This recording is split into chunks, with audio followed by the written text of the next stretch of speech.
Notre planète abrite une multitude de tribus, chacune avec ses propres traditions et coutumes. Certaines d'entre elles nous sont totalement inconnues. Des mystérieux sentinelles, retranchés dans un isolement absolu, jusqu'aux plus petites communautés que peu d'humains ont jamais croisées, nous allons entreprendre un voyage fascinant à la découverte de leurs origines. Mais qu'est-ce qui les rend si uniques? Quelles histoires se cachent derrière leur existence? Rejoignez-nous pour explorer 15 des tribus les plus effrayantes du monde, celles que vous ne voudriez sans doute jamais rencontrer. Numéro 15. Les Sentinelles du Nord. Sur une petite île isolée de l'océan Indien vit le peuple le plus mystérieux de la Terre, la tribu des Sentinelles. Ce groupe, connu pour son hostilité, a fait la une des journaux lorsque l'un de ses membres aurait tué un citoyen américain venu braver l'interdiction d'approcher leur territoire. Depuis, le monde entier s'interroge. Qui sont ces hommes et ces femmes qui vivent coupés de toute civilisation? Les rares tentatives de contact ont toutes échoué. En 1974, un réalisateur de National Geographic qui voulait tourner un documentaire sur eux a dû fuir sous une pluie de flèches. Même un avion indien survolant l'île après le tsunami de 2004 a essuyé des tirs. Les sentinelles ne tolèrent aucune intrusion. Leur histoire remonte à l'époque coloniale. Les Britanniques, au XIXe siècle, avaient tenté de s'emparer de ces îles, mais les sentinelles leur ont opposé une résistance farouche. Leur isolement est à la fois leur force et leur faiblesse. Ils les protègent, mais les rendent aussi extrêmement vulnérables aux maladies venues de l'extérieur. On estime leur population entre 50 et 150 individus, sans certitude. Un simple contact avec des étrangers pourrait introduire un virus capable d'anéantir tout le groupe. C'est pourquoi les autorités indiennes interdisent strictement toute approche. Leur survie dépend de ce fragile équilibre. Vivre seul, à l'écart du monde moderne, pour rester en vie. Numéro 14. La tribu Kawai. Au cœur des forêts denses d'Indonésie subsiste un peuple d'un autre âge, les Kawai. Ce sont les derniers héritiers d'une tradition cannibale vieille de 10 000 ans. Environ 3000 personnes vivent encore là, coupées de tout, sans médecin ni électricité, dans une existence restée primitive et pure. Leur espérance de vie ne dépasse guère 50 ans. Armés d'arcs et de flèches, les Kawai chassent dans la jungle et habitent des huttes faites de branches et de feuilles. Leur univers est gouverné par des croyances anciennes. Ils attribuent la mort à un esprit malfaisant, le Kakua, un démon capable de prendre l'apparence d'un proche pour tromper et tuer. Lorsqu'un membre du clan est jugé possédé par le Kakua, il est sacrifié et son corps consommé par les autres. Ce rituel macabre n'est pas un acte de cruauté, mais une façon d'apaiser les esprits. Le monde extérieur n'a découvert les Kawai qu'au cours des années 70, lorsqu'un groupe de chercheurs, accompagné d'un guide français, est tombé sur leur campement perdu. Les autochtones, terrifiés, prirent ces visiteurs pour des fantômes. Seul le guide survécut, échappant de peu à devenir un repas. Aujourd'hui encore, cette tribu demeure l'un des symboles les plus saisissants de la résistance du passé face à la modernité. Un peuple resté figé dans le temps, survivant là où le monde numérique n'a jamais pénétré. Numéro 13. Le peuple Bak. Aux Philippines, sur l'île de Palawan, vit une petite communauté méconnue, les Bak. Ils font partie des quelques 140 peuples autochtones du pays et habitent depuis des générations les vallées fluviales proches de Puerto Princesa. On compte environ 450 membres, reconnaissables à leur grande taille, leur peau sombre et leurs cheveux frisés en boucles serrées. Leurs origines demeurent mystérieuses. Certains les rattachent aux Aeta, d'autres à des peuples venus d'Indonésie ou des îles Andaman. Leur mode de vie, lui, est resté fidèle à la nature. Les Bak chassent, cueillent et pratiquent une agriculture de brûlis. Ils échangent leurs produits de la forêt, miel, résine, bois, contre des biens fabriqués qu'ils obtiennent auprès des pêcheurs de la mer de Sulu. Contrairement à d'autres tribus isolées, les Bak se montrent ouverts et accueillants. Les hommes travaillant parfois pour les villages voisins, participent à la récolte ou guident les touristes dans la jungle. Peu à peu, ils se sont sédentarisés, construisant de petits hameaux où ils vendent leurs paniers, bijoux et objets sculptés. Leur évolution prouve qu'un peuple peut s'adapter au monde moderne sans renier son âme. Les Bak incarnent cette harmonie fragile entre tradition et changement, entre la forêt et la société contemporaine. Numéro 12. La tribu Asmat. Dans les épaisses mangroves de Papouasie-Nouvelle-Guinée vit la tribu Asmat, une communauté d'environ 65 000 personnes réparties en villages d'à peine 2000 habitants chacun. Leur réputation est à la fois fascinante et terrifiante. Autrefois chasseurs de têtes et cannibales, les Asmat ont marqué les esprits par leurs rites étranges et puissants. Ils consommaient la chair et le cerveau de leurs ennemis et conservaient en leur crâne, qu'ils utilisaient comme objet rituel, oreiller, souvenirs ou même cuillères improvisées. Leur mythologie raconte qu'ils sont nés de la forêt sacrée. Et dans leur tradition, cette forêt est au centre de tout. Elle nourrit, protège et relie les vivants aux esprits. Leur art, lui, reflète cette profondeur spirituelle. Sculptures, totems, statues finement taillées. Des œuvres d'une beauté saisissante, aujourd'hui exposées dans les musées du monde entier. Chacune d'elles est un écho de leur héritage, un fragment tangible d'une culture à la fois redoutable et poétique. Mais contrairement à ce que laisse penser leur passé cannibale, les Asmat suivaient des règles très précises. Leurs actes n'étaient ni impulsifs ni aléatoires. Ils choisissaient leurs victimes selon leur nom ou leur statut, croyant qu'en mangeant leur chair, ils absorbaient non seulement leur force, mais aussi leur esprit. Dans cette étrange logique, celui qui mangeait devenait celui qui était mangé. Les membres du clan adoptaient les noms de leurs victimes, perpétuant un cycle d'identité où la vie et la mort s'entremêlent. Les enfants ne recevaient pas de nom avant leur première chasse, moment où ils pouvaient, à leur tour, porter le nom de l'être qu'ils avaient vaincu. Pour participer à ces rites, il fallait connaître le nom exact de sa proie, un détail essentiel pour mériter cette transformation symbolique. Ces expéditions prenaient souvent la forme de raids dans des villages ennemis ou de guet-apens tendus à des visiteurs imprudents. Une de ces histoires glaçantes a été immortalisée par le chercheur Carl Hoffman dans son livre Savage Harvest, où il décrit la violence et la beauté de ce peuple fascinant, à la frontière entre mythe et réalité. Numéro 11. La tribu Souris. Dans les terres frontalières entre l'Éthiopie et le Soudan du Sud vit le peuple Souris, aussi appelé Surma. Environ 34 000 hommes et femmes, profondément liés à la terre, à l'agriculture et à l'élevage. Ils habitent les hautes plaines du sud-ouest de l'Éthiopie, dans la région de l'Omo, une zone de collines et de vallées où la vie s'écoule au rythme des saisons. Les souris se divisent en plusieurs sous-groupes. Les Magas, les Chai et les Baals, ou Bessi ou Kipo, dont certains vivent déjà au-delà de la frontière soudanaise. Ils se déplacent régulièrement pour trouver de nouveaux pâturages, commercent avec leurs voisins et parfois s'aliment par mariage avec d'autres clans. Leurs dialectes diffèrent légèrement, mais tous partagent une même fierté et une même tradition guerrière. L'histoire des souris a basculé à la fin du XIXe siècle, lorsque les troupes impériales d'Éthiopie ont annexé leur région en 1897. Dès lors, leur terre a connu de nombreux conflits. Pillage de bétail, affrontements avec les colons venus des hauts plateaux et installation forcée de villages administratifs. Jadis dirigés par des anciens et des prêtres appelés Kamorou, les souris ont dû s'adapter à l'autorité d'un État moderne. Leur spiritualité repose sur la croyance en Tumu, le dieu du ciel, intermédiaire entre la terre et les esprits. Le Kamorou joue un rôle clé. Il prie pour la pluie, la fertilité et la prospérité du clan. Pourtant, les souris vénèrent surtout leurs ancêtres, qu'ils considèrent comme des guides protecteurs. Depuis une quinzaine d'années, un changement inattendu s'opère. 200 à 300 souris ont adopté le christianisme évangélique, notamment dans la ville de Kibish et parmi les jeunes partis étudiés à l'extérieur. Ce mélange de foi ancienne et de religion moderne marque une nouvelle étape dans l'évolution culturelle de ce peuple partagé entre tradition et ouverture. Numéro 10. La tribu Dalala.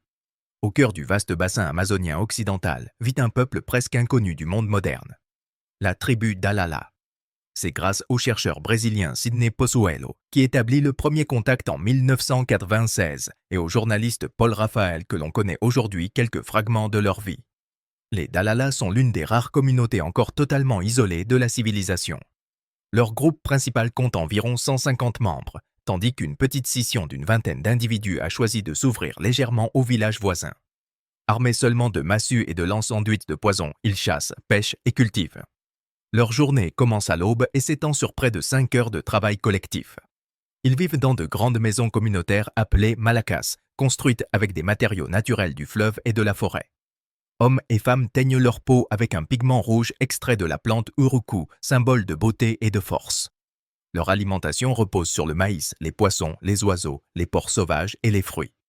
Ils pratiquent une agriculture simple mais efficace, suffisante pour subsister.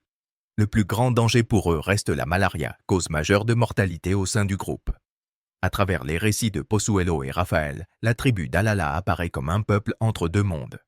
Fidèle à son mode de vie ancestral, mais confronté malgré tout à la modernité qui s'avance inexorablement vers eux. Leur existence témoigne de cette fragile frontière entre isolement et survie, un équilibre que peu d'humains sont encore capables de préserver aujourd'hui. Numéro 9. Le clan Squelette. Au cœur des montagnes escarpées de Papouasie-Nouvelle-Guinée vit un peuple fascinant et terrifiant. Le clan squelette. Ce groupe intrigue les chercheurs du monde entier à cause d'un mystère enfoui jusque dans leur ADN. Les scientifiques y ont découvert une signature génétique inconnue, un trait que l'on ne retrouve chez aucune autre population humaine. Certains avancent qu'il s'agirait d'une branche oubliée de l'évolution. D'autres, plus audacieux, évoquent une origine venue d'ailleurs. Mais ce qui distingue surtout le clan squelette, c'est son apparence. Les membres de la tribu sculptent et peignent leur corps pour ressembler à des figures osseuses, avec des motifs blancs et noirs qui donnent l'illusion que leurs os traversent la peau. Leurs yeux, dit-on, semblent luire dans l'obscurité, un éclat étrange que ni le maquillage ni la lumière ne peuvent expliquer. Ils vivent dans les Tineti et vivent dans les montagnes autour de Kundiawa, à plus de 2000 mètres d'altitude, dans un monde à part. Leur histoire est marquée par la guerre. Les affrontements avec les villages voisins ont été nombreux et leur réputation de combattants impitoyables perdure encore aujourd'hui. Malgré leur isolement, des scientifiques ont réussi à recueillir des échantillons de leur ADN. C'est là qu'ils ont mis au jour ce fameux gène inconnu, relançant le débat sur les origines de l'humanité. Ces êtres se sont-ils développés séparément, comme une espèce à part? Ou bien leurs ancêtres venaient-ils d'un endroit que la science n'a pas encore exploré? Les montagnes de Papouasie semblent cacher bien des secrets, et l'énigme du clan squelette ne fait qu'alimenter notre fascination. Dans ces forêts où le brouillard s'accroche aux cimes, on se prend à imaginer d'autres formes d'humanité, peut-être aussi anciennes que les légendes elles-mêmes. Numéro 8. La tribu de Machu Picchu. Au fond de la jungle péruvienne, près de la frontière brésilienne, vit un peuple que le monde a longtemps ignoré. La tribu de Machu Picchu, aussi connue sous le nom de Mashco Piro ou de peuple Karou. Isolés du reste de la civilisation depuis plus de 600 ans, ils ont conservé un mode de vie ancestral, en harmonie totale avec la nature sauvage qui les entoure. Mais cet équilibre fragile s'effrite. Ces dernières années, poussés par la faim et le manque d'outils, certains membres de la tribu ont commencé à s'approcher des villages voisins. Ce contact imprévu s'est souvent soldé par des drames. En 2020, un jeune homme de 20 ans, Leonardo Pérez, a été tué d'une flèche alors qu'il travaillait dans une zone reculée. Son matériel de chasse a été emporté par les autochtones. Ce n'était pas la première fois. En 2011, un guide local, Charcoal Flores, qui avait tenté de tisser un lien pacifique avec eux pendant plus de 20 ans, a lui aussi trouvé la mort, une flèche en plein cœur. Ces tragédies montrent la complexité du rapport entre deux mondes qui ne se comprennent pas. D'un côté, un peuple nomade qui lutte pour survivre. De l'autre, une civilisation qui s'étend, grignotant peu à peu leur territoire. Selon Patricia Bala, vice-ministre de la Culture au Pérou, les Mashco Piro ont été aperçus plus de 100 fois cette année, un record absolu. Certains d'entre eux auraient même rejoint d'autres tribus, comme les Yanomami, avec qui ils partagent une langue similaire. L'époque où leur monde était totalement hermétique semble toucher à sa fin. Chaque rencontre avec l'extérieur laisse une empreinte, un écho de changement. La tribu de Machu Picchu, longtemps figée dans le passé, entre peu à peu dans une nouvelle ère. Celle du contact fragile et dangereux avec le reste de l'humanité. Numéro 7. La tribu Asaro. En Papouasie-Nouvelle-Guinée, dans les vallées verdoyantes de la région des Highlands, vit un peuple aussi pacifique qu'ingénieux. La tribu Asaro, surnommée le peuple de boue. Contrairement à d'autres tribus guerrières, les Asaro ont trouvé un moyen de se défendre sans verser de sang. Ils ont transformé la peur en arme. Lorsqu'ils étaient attaqués, ils se couvraient entièrement de boue grise et modelaient sur leur tête d'étranges masques d'argile, au visage grotesque et aux dents saillantes. Puis ils s'approchaient lentement, silencieusement, dans la brume du matin. Leurs ennemis, croyant voir surgir les esprits des morts, fuyaient en panique. Ainsi, les Asaro survivaient sans se battre. Ces masques, fabriqués avec soin par des artisans, sont devenus de véritables œuvres d'art, chacune unique, décorée de crocs, de cornes ou de symboles. Et derrière leur apparence terrifiante, les Asaro sont connus pour leur gentillesse et leur créativité. Leur tradition a inspiré artistes et musiciens du monde entier. Même le groupe Pink Floyd leur a rendu hommage dans l'un de ses morceaux. Aujourd'hui, les Asaro participent à des festivals culturels et à des documentaires, tout en préservant leur identité. Leurs masques de boue continuent d'incarner leur histoire. Celle d'un peuple qui a choisi la ruse plutôt que la violence, la sagesse plutôt que la guerre. Un message universel transmis à travers la terre elle-même. Numéro 6. La tribu Anotsu. Au cœur de l'Amazonie brésilienne, dans ce qu'il reste des forêts de Rondônia, survit une minuscule tribu. Les Anotsu. Ils ne sont plus que 3. 3 êtres humains, derniers témoins d'un peuple entier. Leur territoire, pourtant reconnu officiellement par le gouvernement brésilien, est aujourd'hui encerclé par d'immenses ranchs à bétail qui ont remplacé l'ancienne forêt tropicale. Autrefois, ce vaste espace abritait des dizaines de tribus vivant en harmonie avec la nature. Aujourd'hui, la modernité a englouti presque toute trace de ce monde ancien. Les ancêtres des Anotsu partageaient ces forêts avec d'autres peuples amazoniens chassant, pêchant et cultivant ensemble, dans un équilibre fragile. Leurs maisons, les mokas, étaient de grandes huttes collectives faites de bois et de feuilles, construites avec un savoir-faire ancestral. Excellents chasseurs, les Anotsu traquaient les cochons sauvages et les buffles, et cultivaient de petits jardins où poussaient le maïs et le manioc. Leur alimentation provenait des fruits de la forêt et des poissons des ruisseaux. Aujourd'hui, confinés sur une parcelle minuscule entourée de clôtures et de machines, ils luttent pour leur survie. Mais malgré leur isolement extrême, ils refusent d'abandonner leurs traditions. Dans leurs cérémonies, on entend encore le souffle des flûtes de bois qu'ils fabriquent eux-mêmes, et leurs danses s'accompagnent de bracelets et d'anneaux tressés en fibre de palme. Avec une ingéniosité incroyable, ils transforment les bidons de pesticides laissés par les éleveurs en colliers colorés, remplaçant les coquillages qu'ils n'ont plus. Lors des fêtes, ils peignent leur peau avec des pigments d'urucum et de nathode, mêlant art et spiritualité. Ces couleurs racontent leur résistance, leur dignité, leur lien à la terre. Les Anotsu incarnent la persévérance d'un peuple au bord de l'extinction, un peuple qui, malgré tout, continue de chanter au cœur d'un monde qui l'oublie. Numéro 5. Les chasseurs d'aigles kazakhs. Dans les montagnes glacées de l'Altaï, à la frontière de la Mongolie, du Kazakhstan et de la Chine, vit un peuple nomade dont la maîtrise de la nature fascine depuis des siècles. Les chasseurs d'aigles kazakhs. Ces hommes, drapés dans des péos épaisses pour se protéger du vent, galopant à travers les vallées enneigées, un aigle royal perché sur leurs bras tendus. C'est une scène à couper le souffle, un rituel entre l'homme et l'oiseau, figé dans le temps. Rendue célèbre par la série Human Planet de la BBC en 2011, cette tradition remonte à des millénaires. Dès l'époque de Gengis Khan, les Kazakhs utilisaient déjà les rapaces pour la chasse. Marco Polo lui-même avait évoqué cet art dans ses récits de voyage. Et bien avant lui, des peintures rupestres de l'âge du bronze témoignaient déjà de ce lien entre l'homme et l'aigle. Aujourd'hui encore, père et fils perpétuent ce savoir ancestral. L'aigle, aveuglé par un bandeau, attend le signal. Quand celui-ci tombe, il s'élance dans le ciel, plane, puis fond sur sa proie, un renard, un lièvre, avec une précision fulgurante. La symbiose entre le chasseur et son rapace est totale. L'un guide, l'autre exécute, dans un ballet aérien empreint de respect. Les chasseurs d'aigles kazakhs ouvrent désormais leur camp aux visiteurs curieux, partageant leurs coutumes avec humilité. Assister à leur art, c'est remonter le temps. Un instant suspendu où la nature et l'homme ne font qu'un. Une tradition qui, contre vents et tempêtes, traverse encore les siècles avec fierté. Numéro 4. Le peuple Careno. Au plus profond de la forêt amazonienne, là où la végétation est si dense qu'aucune route ne pénètre, vit un peuple presque invisible. Les Careno, parfois appelés Namola. Ils sont les héritiers d'un mode de vie nomade et sauvage, vivant de la chasse, de la cueillette et de la pêche. Leur territoire se situe dans le parc national de Manu, dans la région péruvienne de Madre de Dios, un sanctuaire naturel d'une beauté inouïe. Ils parlent un dialecte rare de la langue piro et leur population actuelle est estimée entre 100 et 250 personnes, un net regain par rapport aux 20 ou 100 recensés dans les années 70. Les Careno évitent farouchement tout contact avec le monde extérieur. Leur méfiance vient d'un passé tragique. À la fin du XIXe siècle, le trafiquant de caoutchouc Carlos Fitzcarrald a massacré une grande partie de leur peuple sur les rives du haut rio Manu. Les survivants ont fui toujours plus loin dans la jungle et s'y sont cachés depuis. Pendant la saison sèche, on peut apercevoir leur campement temporaire le long de la rivière La Piedras. Ils y pêchent et récoltent des fruits avant de s'enfoncer de nouveau dans la forêt à l'arrivée des pluies. En 2013, pour la première fois, certains membres se sont approchés de villages pour demander de la nourriture. Signe d'une situation de plus en plus fragile. Consciente de leur vulnérabilité face aux maladies modernes, le gouvernement péruvien a interdit tout contact avec eux.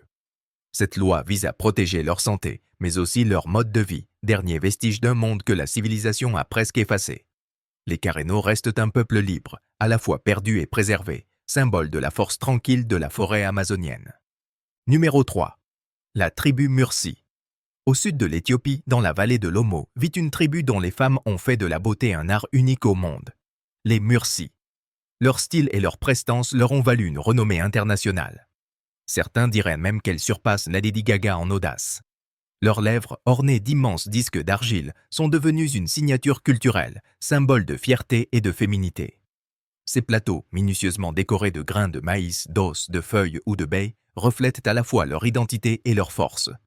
Dans cette région où cohabitent plus de 45 peuples, aucune autre tribu ne rivalise avec l'élégance et la prestance des femmes Mursi. Leurs portraits ornent les pages des magazines de voyage et les photographes affluent du monde entier pour capturer leur image. Mais s'aventurer sur leur terre n'est pas anodin. La vie des Mursi est rude. Sécheresse, conflits tribaux, quête de eau. Chaque jour est une lutte. Certains hommes auraient même contracté un virus rare après des affrontements avec des hyènes, un détail qui alimente les mythes autour d'eux. Pourtant, malgré les difficultés, les Mursi ont su transformer leur culture en une ressource. Aujourd'hui, ils accueillent les visiteurs, troquant leurs poses et leurs ornements contre un peu d'argent. Les femmes, parées de leurs grands plateaux et de peintures rituelles, se tiennent fièrement au bord des pistes. Chaque photo est le fruit d'une négociation, un échange entre tradition et modernité. Leur image circule dans le monde entier, mais derrière chaque cliché se cache une réalité. Celle d'un peuple qui, au lieu de disparaître, a choisi d'utiliser sa singularité pour survivre. Les Mursi rappellent au monde que la beauté peut être bien plus qu'esthétique. Elle peut être un acte de résistance. Numéro 2. Le peuple Moken.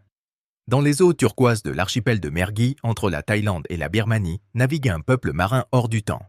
Les Moken. Ils vivent sur environ 800 îles, à bord de petites embarcations en bois, se déplaçant au gré des saisons et des marées. Les Moken, qu'on surnomme parfois les nomades de la mer, descendent d'ancêtres venus du sud de la Chine il y a environ 6000 ans. Ils sont aujourd'hui entre 2 et 3000, partageant leur existence entre terre et mer.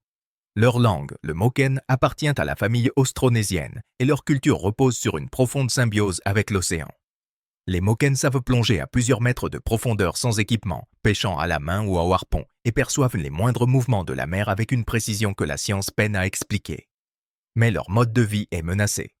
Les lois modernes sur la propriété et l'immigration les empêchent souvent de naviguer librement, et beaucoup d'enfants vont désormais à l'école sur le continent. Certains apprennent le thaï ou le birman, ouvrant la porte à une autre vie, mais aussi à la perte progressive de leur culture. Sur les îles Surin, quelques familles perpétuent encore les traditions anciennes. Pêche, cueillette, troc avec les villages côtiers. Ils échangent poissons séchés, coquillages et algues contre riz ou vêtements. Ce fragile équilibre entre adaptation et préservation fait des Moken un exemple rare de résistance culturelle. Dans un monde en perpétuelle transformation, ils continuent à voguer, libres, fidèles à leur océan et à leurs ancêtres. Numéro 1. Les marcheurs de la nuit. Parmi les légendes les plus troublantes d'Hawaï, celle des Night Marchers, les marcheurs de la nuit, occupe une place à part. Depuis des siècles, les habitants de l'archipel racontent que, certaines nuits de pleine lune, des processions d'esprits traversent les vallées, les forêts et les plages sacrées. Ce sont les âmes des anciens guerriers, revenant hanter les terres qu'ils ont autrefois défendues. Leur arrivée s'annonce par un grondement sourd, comme le battement lointain de tambours de guerre. Puis viennent les chants anciens, les torches vacillantes et la lumière pâle de la lune sur leurs armures. Les légendes disent qu'ils marchent toujours en formation, conduits par des rois ou des chefs ancestraux. Certains affirment qu'ils cherchent à rejouer de vieilles batailles, à protéger des terres profanées ou à ouvrir la voie vers le monde des esprits. Les témoins racontent avoir aperçu leurs traces dans le sable ou entendu leurs pas sans jamais voir de silhouette. Si vous croisez un cortège de marcheurs, la règle est simple. Ne pas les regarder. Baissez-vous, fermez les yeux, restez immobile. Quiconque ose les interrompre serait condamné à un destin tragique. Ces histoires, transmises de génération en génération, ne sont pas seulement des contes. Elles sont la mémoire vivante d'un peuple. Les marcheurs de la nuit rappellent aux Hawaïens que le passé n'est jamais loin. Qu'ils marchent encore au rythme des tambours et du vent. Et voilà, notre voyage s'achève ici, à la rencontre de 15 peuples aussi redoutables que fascinants. De l'Amazonie aux îles du Pacifique, chacun nous enseigne quelque chose sur la résilience, la foi et la beauté des cultures humaines. Si cette exploration vous a plu, laissez un j'aime, partagez vos impressions en commentaire et abonnez-vous pour découvrir d'autres histoires extraordinaires venues des 4 coins du monde.